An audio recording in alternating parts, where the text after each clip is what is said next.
Bukan hanya Pak Gibran yang saya gugat, kandidat presiden, calon presiden saya gugat, ya kan? Nggak ada Pak siapa? Nggak apa-apa kan, cuma 3. Pak Anies lah yang dimaksud katanya. Pak itu Anies. Bapak aja yang ngomong. Ini kan dikerjakan secara TSM, terstruktur, sistematis, dan masif.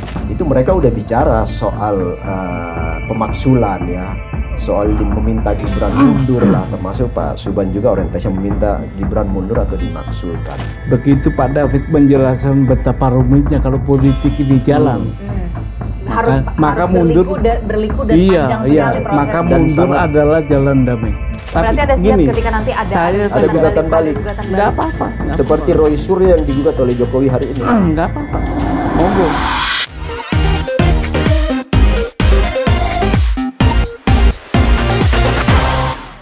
Hai, kembali lagi di On Point with Adisti Larasati. Ada beragam topik dan juga isu yang patut diperbincangkan dan juga menjadi sorotan publik. Belum selesai ini soal polemik ijazah Jokowi nih, tapi kemudian mencuat lagi ada salah seorang warga negara Indonesia yang kali ini menggugat ijazah dari sang anak, yang merupakan kita tahu Wakil Presiden Republik Indonesia Gibran Rakabuming.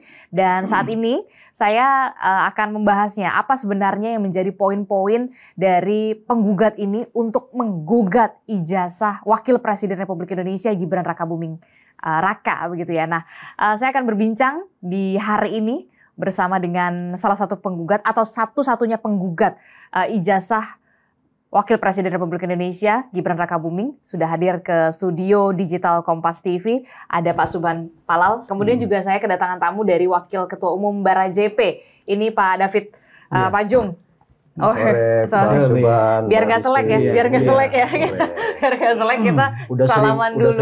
Udah sering ketemu di beberapa media. Tapi ketemu fisik baru ini. Ketemu fisik baru ini karena waktu beberapa hari yang lalu juga kita ngobrol juga bertiga bahas ini juga gitu kan ya. Di Zoom. Nah, di Zoom tapi ya di daring. Nah, saya ingin tahu dulu nih Pak Subhan. Pak Subhan, apa sih yang membuat ragu seorang Subhan Palal ini terhadap ijazah seorang Wakil Presiden Republik Indonesia Gibran Rakabuming? Begini Ibu, perangkatnya saya menggugat sebuah perbuatan. Perbuatan melawan hukum. Nah, itu perbuatannya yang saya gugat. Perbuatan melawan perbuatannya hukum. yang saya anggap, yang saya nilai itu melawan hukum. Yang mana? Tentang pendaftaran tergugat satu ini menjadi calon wakil presiden. Nah, poinnya itu di pasal undang-undang tentang pemilu. Itu mencatatkan bahwa calon presiden atau calon wakil presiden harus seperti ijazah lulus tamat pendidikan SMA, aliyah atau sekolah lain yang sederajat. Nah, saya memaknai sekolah lain yang sederajat itu adalah ya itu tadi aliyah, SMA yang sederajat itu. SMK, STM atau paket C.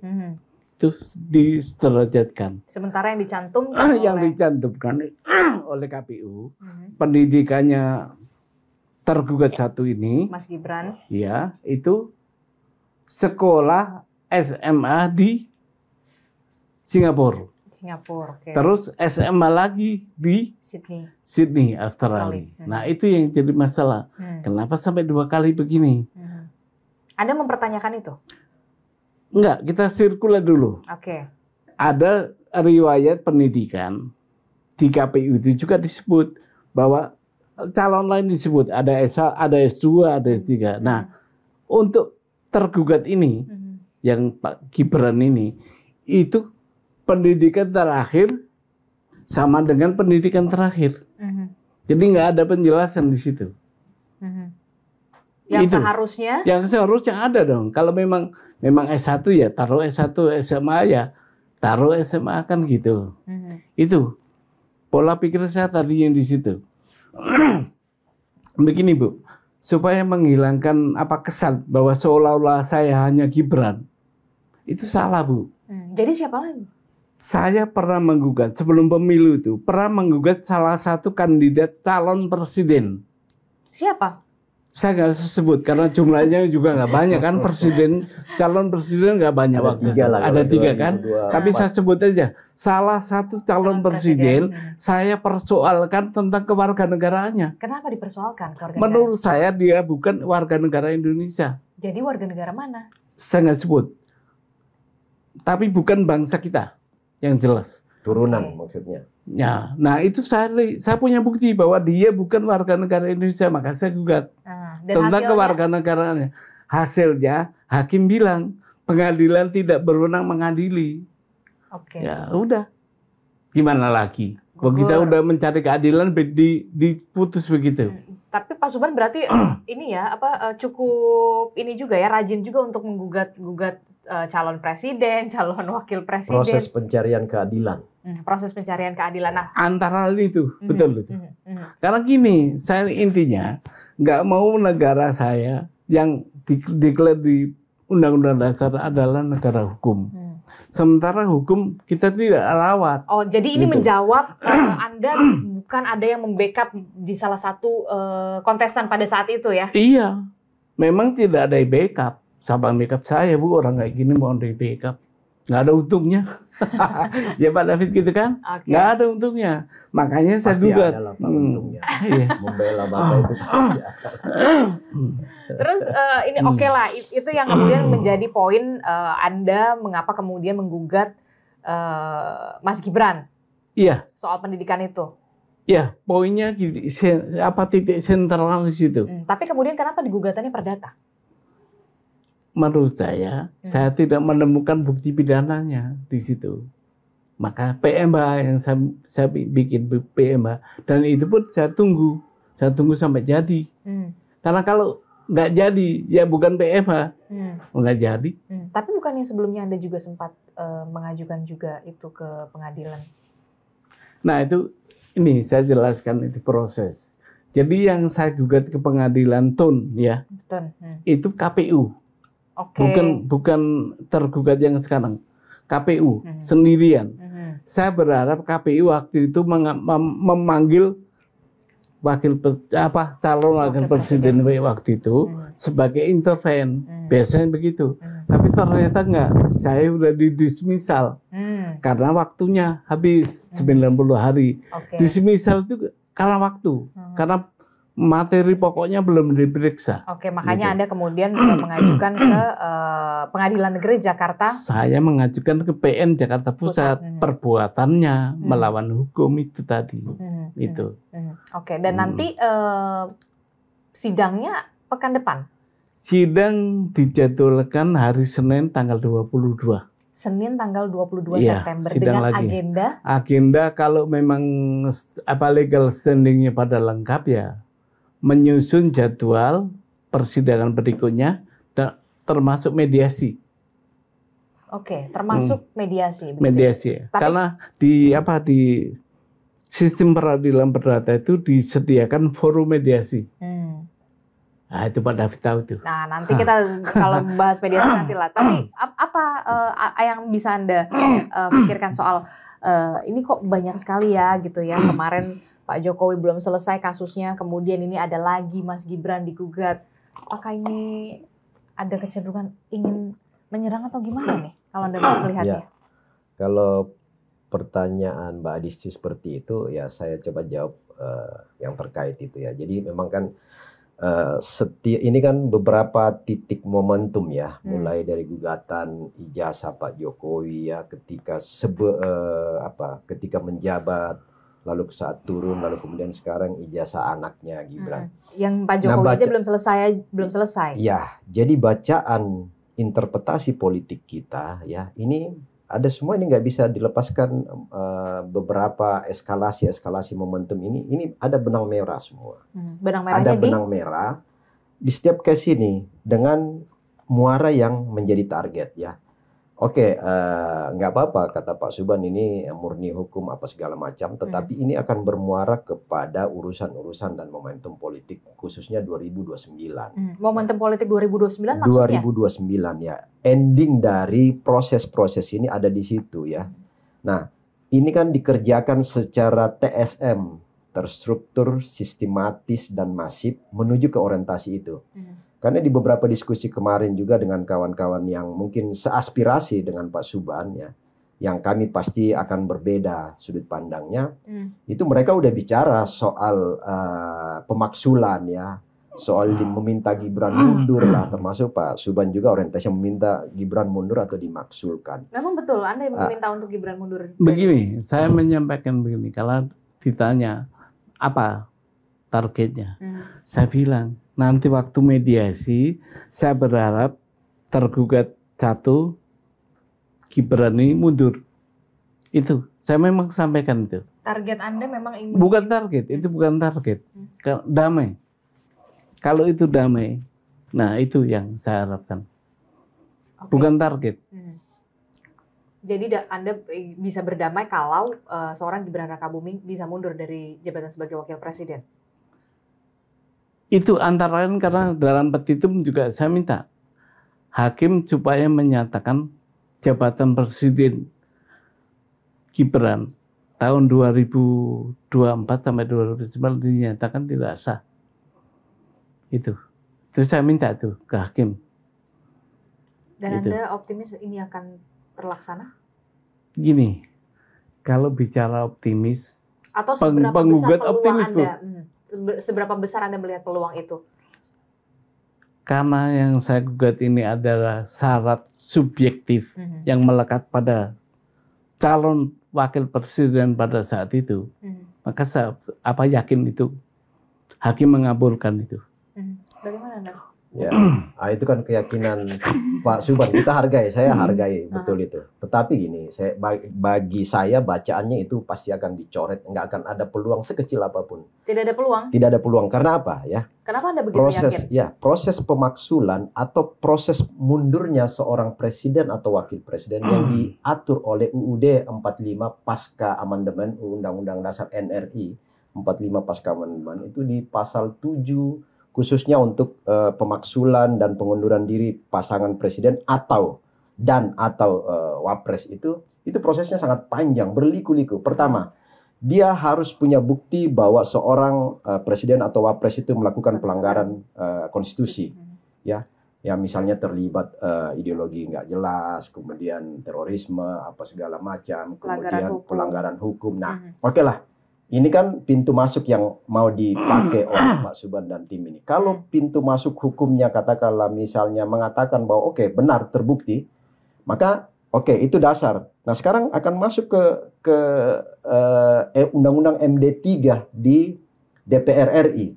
MD3 itu di situ kan ada hak interpelasi ya,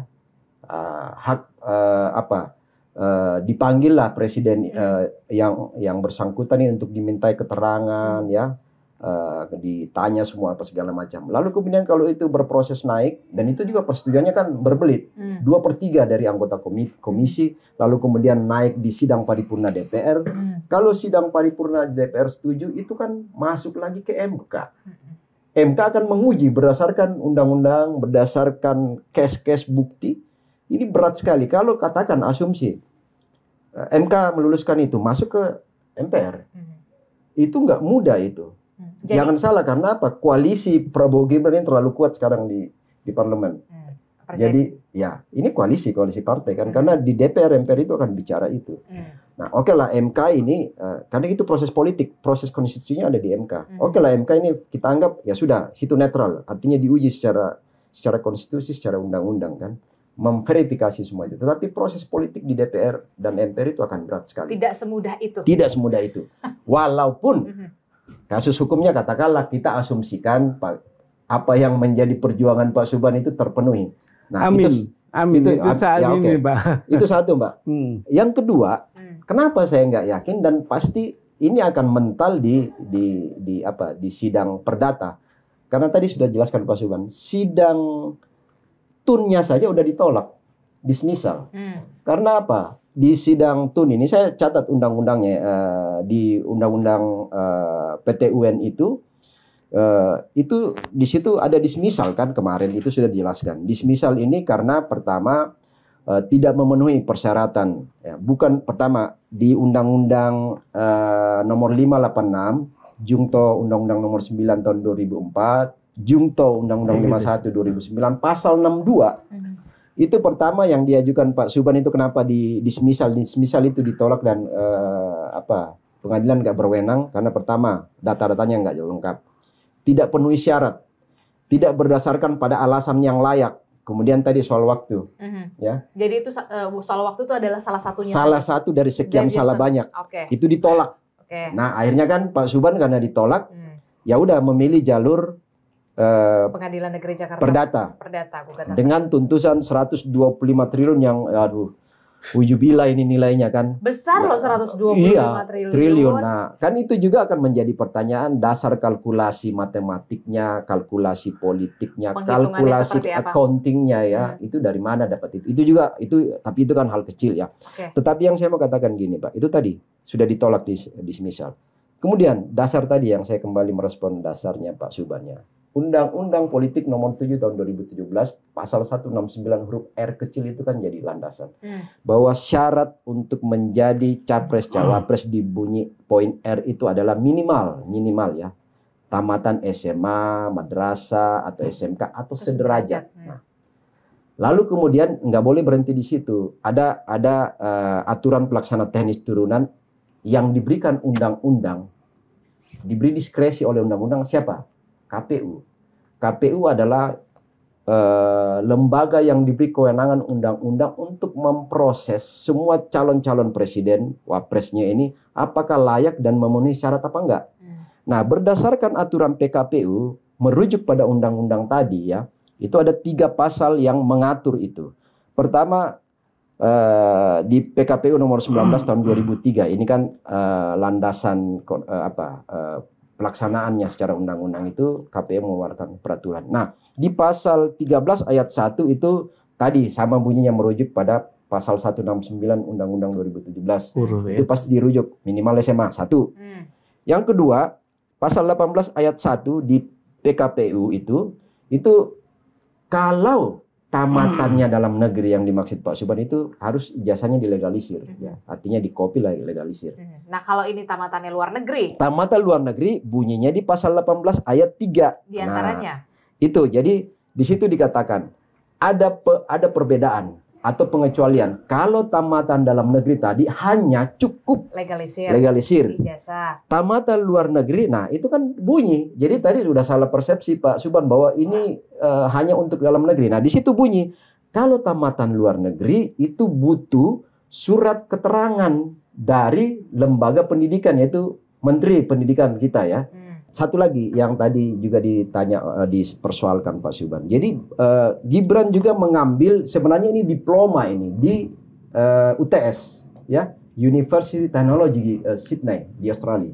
Nah, untuk memenuhi PKPU tadi yang harus mendapat surat keterangan, maka 2 surat keterangan diminta oleh Gibran dan dikeluarkan oleh Dikdasmen Dirjen Pendidikan Dasar Menengah itu mengeluarkan yang di di Australia kan itu karena itu diploma. Itu disetarakan SMK aja. Yang di Australia? Yang di Australia disetarakan SMK. Sementara yang di Singapura? Di Singapura disetarakan SMA. Nah, real itu. Nah, akhirnya kan masuk 3-3 ini kan. Masuk 3-3 ini yang tamatannya sekondari, SMA.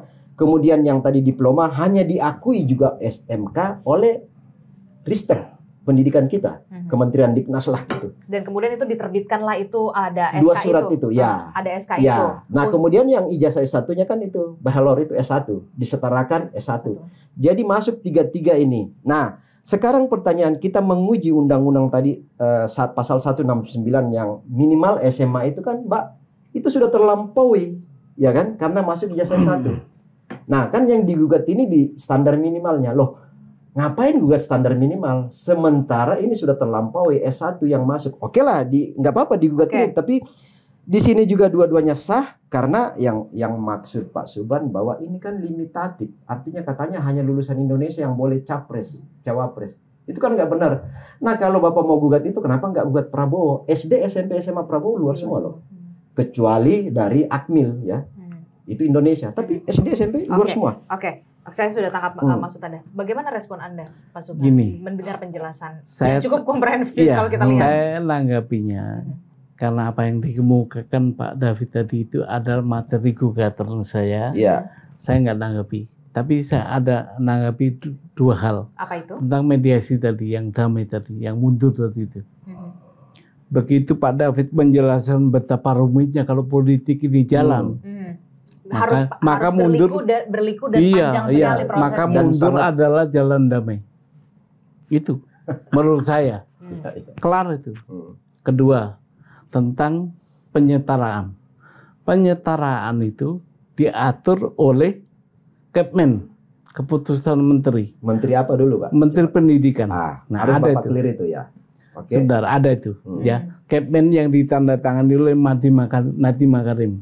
Bahwa penyetaraan terhadap ijazah atau dokumen hasil pendidikan luar negeri diakui untuk melanjutkan pendidikan pada sistem pendidikan Indonesia. Bukan untuk melamar jabatan. Itu penyetaraan. Itu. Nah, tadi Pak David juga bilang, kenapa hanya Gibran? Tadi saya udah bilang, bukan hanya Pak Gibran yang saya gugat. Kandidat presiden, calon presiden saya gugat. Ya kan? Nggak Sebut ada Pak siapa? Nggak apa-apa kan cuma 3. Pak Anies lah yang dimaksud katanya. Pak itu Anies. Bapak aja yang ngomong. Ya, Pak Tapi Anies saya bilang karena ada dianggap kandidat. bukan warga Indonesia gitu loh poinnya. Oke. Gitu ya. Supaya adil. Iya, bisa jadi clear di sini, jadi kedua, ketiga itu saya sangat berharap Pak Gibran mundur. Kalau nggak mau mundur, apa yang mau Anda lakukan selanjutnya? Ya, pengadilan jalan terus, berarti nggak ada damai. Artinya menunggu hasil keputusan. Menunggu hasil Keputusan keputusan, dari vonisnya gimana? persidangan Ya, seperti ya apa? itu. Ya, tapi gini, kita serahkan kepada hakim. Kita nggak bisa intervensi tentang itu. Tapi saya mengundang semacam kayak Pak David atau yang lain yang punya argumentasi cakep tadi itu masuk ke gelanggang sebagai interven ke gugatan saya. Nah, Bisa. itu boleh itu. Kalau kita diundang kita siap ya. Bukan gini, itu bukan diundang tapi inisiatif. Oke. Ya. Tapi saya yang mengundang dalam hal ini, ayo kita ramaikan itu supaya diskusi di pengadilan lebih hidup. Oke. Gitu. Saya bisa respon, Pak. Hmm. Nah, itu tadi kan yang soal minta Pak Wapres mundur kan. Nah, kan ini nggak bisa kita serta-merta lu mundur Pak Gibran. Loh, sekarang kalau saya jadi Gibran, saya kan tanya, apa dasar saya mundur? Dasarnya bisa mundur ya, kalau tadi misalnya keputusan pengadilan memenangkan gugatan beliau. Ya. Pak Subhan. Kan harus ada dasar hukum. Kami sebagai pendukung Prabowo Gibran akan ngamuk dalam arti, lu jangan coba-coba mundur, bukan ngamuk ke Bapak, ke Gibrannya. Jangan hianati suara kami 56%, Anda mundur tanpa dasar. Itu akan berbalik menjadi senjata makan tuan kalau Gibran mundur tanpa dasar hukum. Oke. Jadi ini akan susah Pak, akan sulit ya. Bukan kami akan melawan Pak Subhan kalau misalnya Gibran dipaksa mundur lalu kemudian katakan Gibran mundur tanpa dasar konstitusi yang jelas, dasar pintu masuk hukum yang jelas. Jadi gini, ini kan harus punya legitimasi 4 Mbak. Legitimasi konstitusinya harus kena. Ya, dia melanggar konstitusi UUD 45. Legitimasi undang-undang politiknya dapat. Dia melanggar undang-undang politik. Kalau itu pintu masuk, kalau itu dimenangkan ya. Dasar legitimasi sosialnya dapat. Sosial ini adalah 56% pendukung Gibran, ya, Prabowo Gibran itu nggak bisa dikhianatin. Yang terakhir adalah dasar moral, legitimasi moral. Legitimasi moral itu adalah kepercayaan publik kepada duet ini bahwa Anda merupakan representasi suara kami. Dan harus Anda menyelesaikan, dan harus menyelesaikan ini sampai akhir begitu ya. Makanya tadi saya bilang Pak Tapi Subhan, saya menarik Anda mengatakan ini menurut Anda ada TSM begitu ya, ujungnya akan ke momen 2029. Iya. Benarkah demikian? Ada momen yang memang ujungnya di politik di 2029, Pak Subhan? Ya, gini, kembali lagi, saya bukan orang politik. Kalau itu nanti konsekuensinya dipakai oleh orang politik, ya monggo. Saya mau dihukum aja. Kalau konsekuensi umpama diputuskan, oke, perbuatan melawan hukum terbukti, ya. Nah. Monggo orang politik yang pakai, silakan monggo. Kita diskusi ya, boleh nggak Mbak? Oke, nggak apa-apa. Nah, jadi gini, ya tadi kan saya bilang itu dasarnya ya. Jadi ini semua, jadi gini, kalaupun Pak Subhan menolak atau melawan itu bahwa ini orientasinya adalah goal politik, target politik yang menggunakan hukum sebagai instrumen, sebagai tools perjuangan. Sebenarnya satu sisi terlepas dari lemahnya data Bapak atau lemahnya pendekatan hukum Bapak, tetapi kita harus memberi jempol karena Bapak menggunakan jalur hukum ya. Jalur hukum ini lebih pas. Oke. Nah sekarang kan kita bertarung hukum, artinya bukan kita ya. Bapak dengan tim Gibran akan bertarung hukum nanti. Nah sekarang gini, Bapak sadar atau tidak, ya kan kita nggak bisa tahu kedalaman pikiran dan hati Bapak ya bahwa nggak ada kepentingan politik. Oke, anggaplah itu nggak ada. Tetapi bahwa ada tangan-tangan akan memanfaatkan itu menjadi kepentingan politik kelompok mereka, itu nggak bisa Bapak hindari. Jadi menurut Anda nanti akan ada invisible hands yang akan membackup? Oh, sangat banyak, bukan ada, sangat banyak, dan itu kita udah baca semua, Mbak. Makanya tadi di awal saya katakan bahwa titik-titik perjuangan gugatan Jokowi ya, mendelegitimasi hasil KPU, mendelegitimasi UGM di kasus Jokowi ya. Oke, Anda ingin mengaminkan seperti apa yang pernyataan Jokowi yang mengatakan nafas panjang ya, pasti ada yang orang backup. Ya. Itu jadi gini, sering saya bilang Pak Jokowi ini terlepas dari Anda senang atau tidak, Pak Jokowi itu seorang negarawan ya. Dan dia selalu tidak pernah berbicara tanpa ada dasar fakta dan bukti. Tetapi kan beliau itu kan hanya menyampaikan sinyal bahwa ini semua bukan hal yang berjalan sendiri, ada benang merah, ada sesuatu di balik ini yang yang terlihat di panggung depannya itu beda dengan panggung belakang. Politik itu kan selalu memiliki dua wajah, Mbak. Ya, Mbak udah tahu lah. Panggung depan dengan belakang itu pasti sangat berbeda ya, dapurnya itu sangat berbeda. Nah, dapur ini yang kita nggak lihat, publik nggak lihat. Tetapi seorang Jokowi yang punya pengalaman tajam, tinggi, dan panjang. Itu ya, kenapa Pak Jokowi bisa melakukan pernyataan seperti ya, itu? Bahwa ini, dan kami pun juga ya sebenarnya kita memegang pendekatan-pendekatan yang menyimpulkan bahwa ya sama-sama dengan analisa kami. Makanya tadi, suka nggak suka, Bapak akui atau enggak, kalaupun itu bukan dari Pak Subhan, tapi ada kelompok lain yang wah ini ada orang kebetulan nih Pak Subhan lagi berjuang. Udah. Ya kan seperti itu. Jadi politik ada nggak yang komunikasi nih? Pasti ada dong. Gini, itu rahasia Pak Subhan lah. Bukan, saya nggak ada rahasia karena itu bukan. Tapi sejauh ini ada nggak komunikasi? Nggak ada, Bu. nggak ada sama sekali, belum. Nggak ada. Andai kata pun ada komunikasi itu dimanfaatkan, alami aja. Alami maksudnya? Alami itu konsekuensi kalau nanti kalau ya. Ternyata dikabulkan dan berdampak pada politik, itu biar orang politik yang mengambil buah jatuh itu. Oke, Gitu. Termasuk juga yang saya tanyakan adalah besar sekali yang Anda ini kan ada 125 triliun. 120 Itu atau 152 gini, Bu. sih? 25. Saya bangun konstruksinya 125. begini. 125 triliun itu kecil. Karena apa? Itu saya minta putusan itu nanti uang itu dibayar kepada kas negara. Dibayar kenapa dibayar ke kas negara bukan ke saya sebagai penggugat? Karena saya menganggap, saya berkeyakinan negara hukum saya tercederai oleh peristiwa ini. Jadi makanya saya minta tanggung jawab karena kerusakan sistem negara hukum ini untuk dibayarkan kepada seluruh warga negara Indonesia. Kalau kita kalkulasi saat ini itu sekitar 2.850.000.000 orang warga orang negara. dapat tuh 2.850.000. Nggak dapat. Dapatnya cuma 450.000. 450.000. Nah, Iya, gimana tuh Bang? itu jadi kecil kan?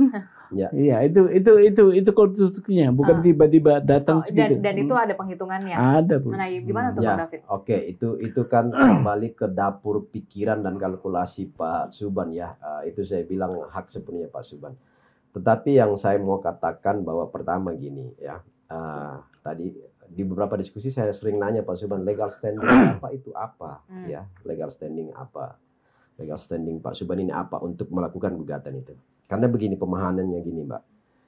Semua proses-proses Pilpres ini sampai pada diketukkan palu dan dilantik menjadi presiden dan wakil presiden ini Prabowo Gibran ini mengalami proses panjang dinamika politik dan kebangsaan kita. Lembaga-lembaga yang diberikan kewenangan oleh konstitusi dan undang-undang kita itu KPU ya. Tadi proses screening ijazah itu verifikasi administrasi dan faktual itu Kementerian Pendidikan dengan dirjen-dirjennya, dirjen Dikdasmen, dirjen tinggi ya. Kemudian MK, ini satu lembaga yang punya wibawa besar. MK itu kan mengetukkan palu, sah. Kemudian ada gugatan-gugatan kan, gugatan pasca Pilpres kan ada. Ya diketukkan lagi palu bahwa oke sah, nggak ada unsur yang bisa mengalahkan dia.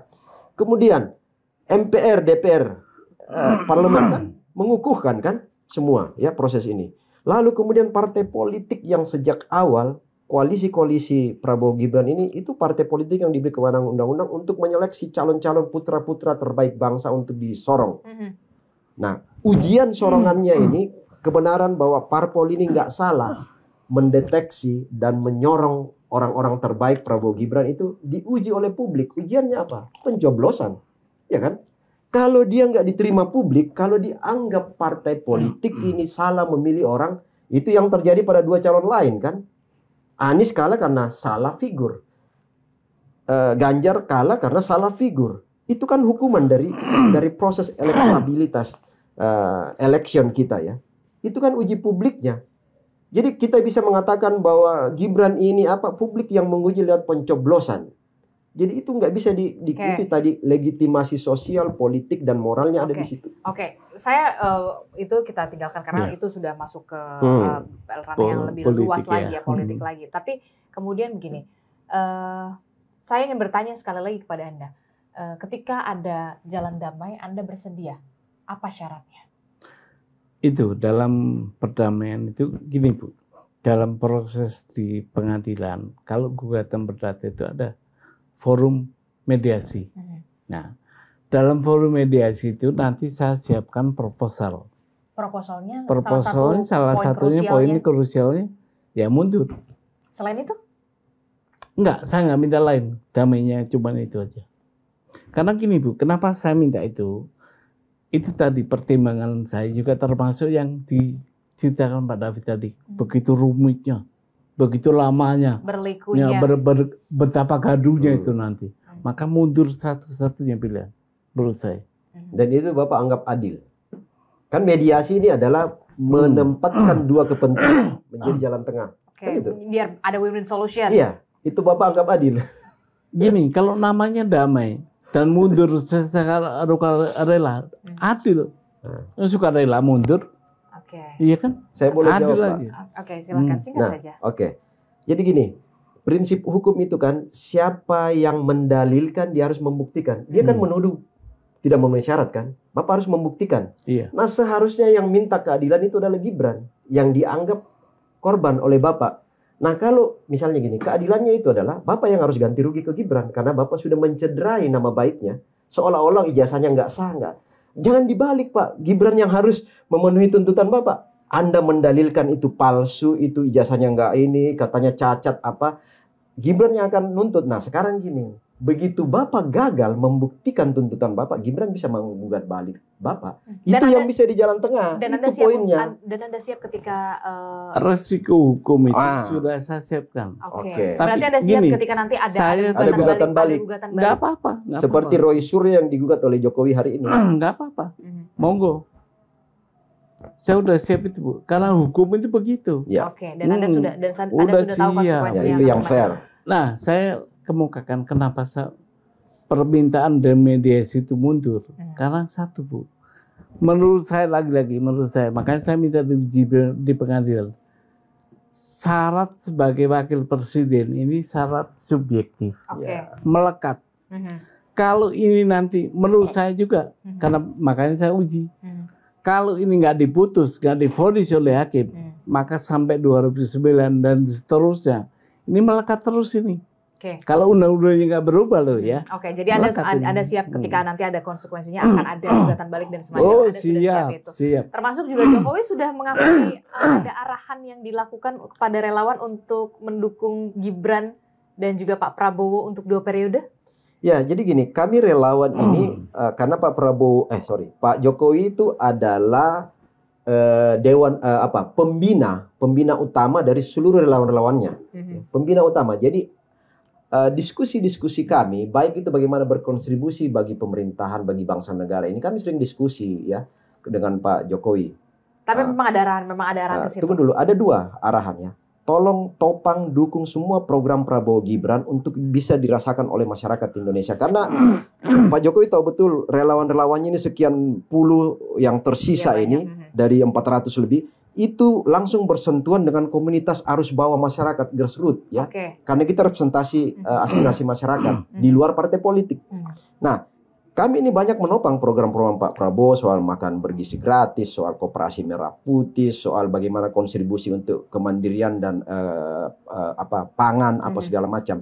Itu kita udah terlibat semua di bawah ini. Bagaimana memberikan penyadaran masyarakat supaya masyarakat terlibat apa segala petani-petani, nelayan. Nah, soal 2 periode itu Pak Jokowi mengatakan bahwa kalau ini sukses di periode pertama Prabowo Gibran, kita nggak punya pilihan lain untuk meneruskan 2 periode ini karena keberhasilan itu, dan ujiannya kembali di ujian election itu, Mbak. Oke, kita akan lihat. Tapi kita akan tawarkan 2 periode. Oke, kita akan lihat bagaimana kemudian nanti masyarakat Indonesia merespon di 2029 Siap. pastinya. Kita akan lihat juga termasuk juga langkah hukum yang dilakukan saat ini diupayakan oleh Pak Subhan begitu ya, soal gugatan ke Pengadilan Negeri Jakarta Pusat terkait dengan ijazah Wakil Presiden Republik Indonesia Gibran Rakabuming.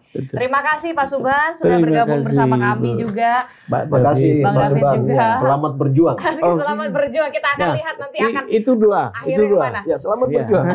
Nah, itu tadi kita akan lihat bagaimana nanti ujungnya setelah kemarin sudah ada Pak Jokowi, polemiknya ijazah Joko Widodo begitu yang belum selesai juga. Ini ada warga negara Indonesia juga yang kemudian menggugat dari ijazah Mas Gibran Rakabuming. Kita akan lihat nanti ujungnya akan seperti apa. Terima kasih sudah menyaksikan On Point with Adisty Larasati. Sampai jumpa di episode selanjutnya. Terima kasih. Sampai jumpa.